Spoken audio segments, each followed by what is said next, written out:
So wala pang asawa niyan. Walang asawa kuya, walang jowa to. Ilang taong ka na po ba? 29. Mga ganyan, lesbian, pwede sa lalaki, pwede sa babae. Oo, So yung feelings mo, divided.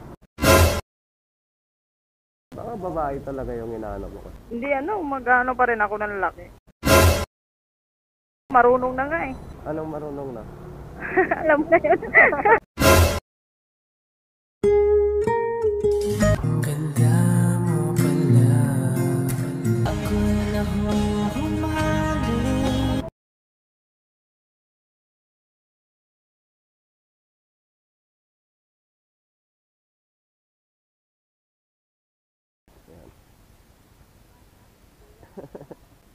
May mic pala to kuya?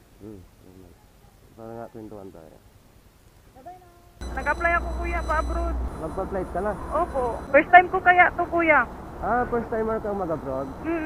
Bakit naman ma'am, anong nagudyot sa'yo? Kasi yung kapatid ko gusto mag-aral ng nasit, tapos hindi siya mapaparal ng mga magulang ko. Kaya ako kasi yung panganay sa babae, pang-apat ako. Bali yung mga kapatid ko nag-asawa na, bali ako hindi, tas yung yung pang-apat ako, yung pangatlo hindi rin. So bali kami dalawa nagtutulungan kasi tatlong magkakapatid namin nag-aaral. So wala pang asawa niyan? Wala pa. Kasi sabi mo, ikaw magpapaaral. Walang asawa kuya, walang jowa to. Kapatid lang talaga. Bakit naman? So what's Di- happening? Ayoko muna magjojowa kasi pag na-inlove, wala na. Depende. Bagsak. Mayroon din naman masayang magkajowa. Oo, depende lang kasi yan eh. Pero ako hindi eh. Ayoko muna. Ilang taong ka na po ba? 29. 29? Oo, pero di pa talaga ako nagjojowa na lalaki. Never? Never, wala. Wala akong jowa na lalaki kahit Baka naman babae ang gusto mo ma'am. Nakaano ako sa babae, pero sa lalaki wala pa. May naman ako sa lalaki, kaso hindi ko yung parang gusto ko pa patapusin pag-aaral ng kapatid ko. Nagits na kita, parang lesbian ka, parang ano? Oo. Kaya pala eh. Pero marami kang naging jowa na, babae. Hindi, lang. 4 lang. Pero sila yung naliligaw. Hindi ako naligaw ng babae. Hindi ako naliligaw ng babae, kuya, nahihiya ako. Apat lang? Oo, 4 lang. 4 lang. Karami ka na rin eh. 4 lang, pero nakapunta ako ng Davao. Puro babae yun? Babae yun. Sa Davao ako nakatira ng 5 buwan, doon ako yung babae yung sa akin. Pinapunta ako doon. Di ba ma'am, mga ganyan, lesbian, pwede sa lalaki, pwede sa babae. Oo, So yung feelings mo, divided. try mo rin sa lalaki. Saka na ako kuya, pag natapos ko na yung mga kapatid ko. Pwede ka naman magka-jowa, hindi na involve yung pagtulong mo sa kapatid mo. Talaga, pag walang magkocontrol sa'yo, pag gusto mo eh. Kasi kung may gusto ka, walang magsasabi ay ganyan, walang magagalit. Yung parang freedom muna. Meron din namang jowa na may freedom ka talaga. Yung yung naligaw sa akin na lalaki, pinasawa ko sa kapatid ko. Kasi yung lalaki na yon, kumbaga nagustuhan ko yung ugali niya, mabait, masipag. Tapos yun, kaso nga lang, ayaw ko nga pa mag-asawa, kaya yung kapatid ko, yung ko, binigay. Naging sila. Naging sila. Panayligaw yun sa akin. Kaya nga pag doon sa bahay, pag nagkita, gano'n, wala, ngiti-ngiti na lang ako sa akin. May 2 na silang anak, puros babae. Baka babae talaga yung inaano mo. Hindi mag-ano pa rin ako ng lalaki. Kaya saka na yun. Ano work niyo po ba dati ba? Mahilig ako sa bahay, kuya.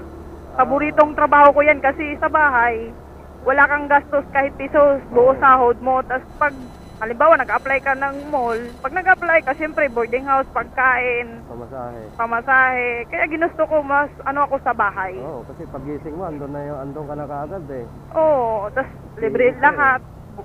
Libre lahat, wala kang gastos. Hindi mo kailangan maagang gumising kasi magta-travel ka pa, papasok ka pa, may habulin ka pang oras. Kaya nga. Kaya okay nga din talaga yun. Kaya mahilig din ako sa bata. Gusto ko pag pasok ko sa pag pumasok ko ng bahay, may batay. Kasi ako sa bata din. Nagpaparamdam na gusto lang magkaanak kasi eh. Seriously, what the fuck are you doing? Naka-vlog ka nga ngayon eh. Naku, lago tayo dyan. Naku, ma-upload ko na yung mga kwento mo sa akin ah. Okay lang. Okay lang yung mga kwentuhan natin. Oo, okay lang. Wala namang ano yun, Walang problema. masama, di ba? Wala. Nalaman ko lang na isa ka pa lang. Malaman mo na isa palang Darna. Hindi ka pala, ano. Pure? Hindi ka pure. Ayun lang. Pero talagang doon sa inyo, alam na alam niya ang sitwasyon mo. Oo.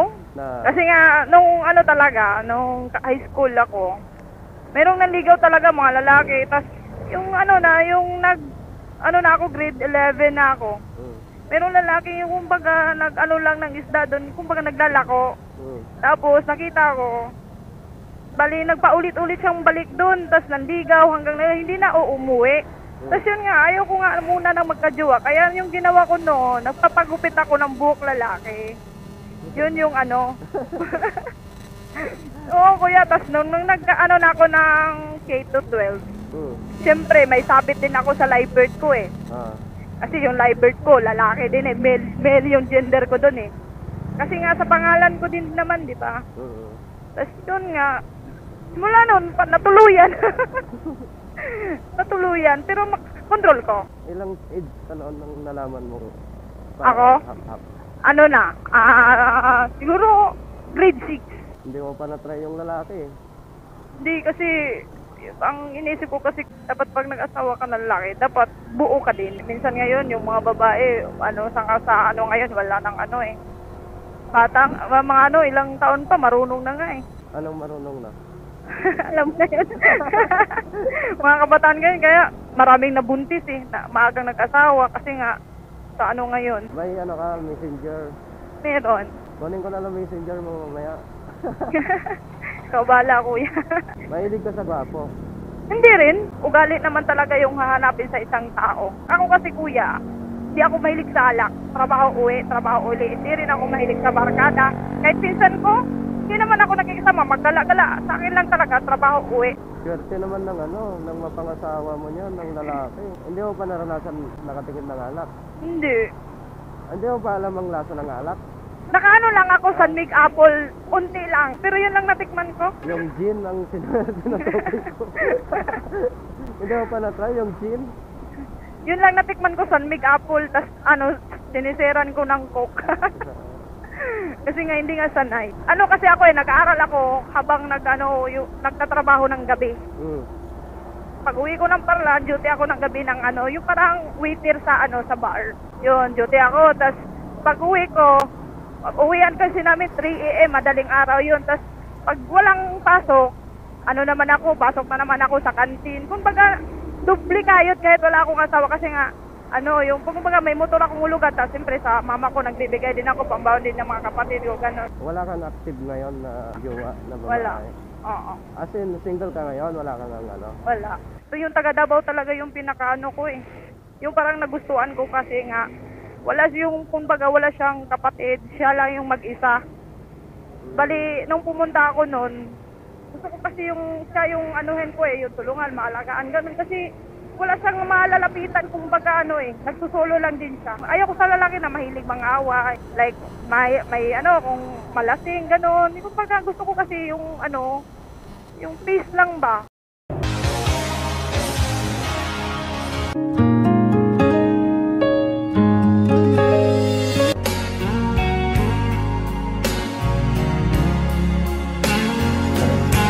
Hindi ko na alam paano.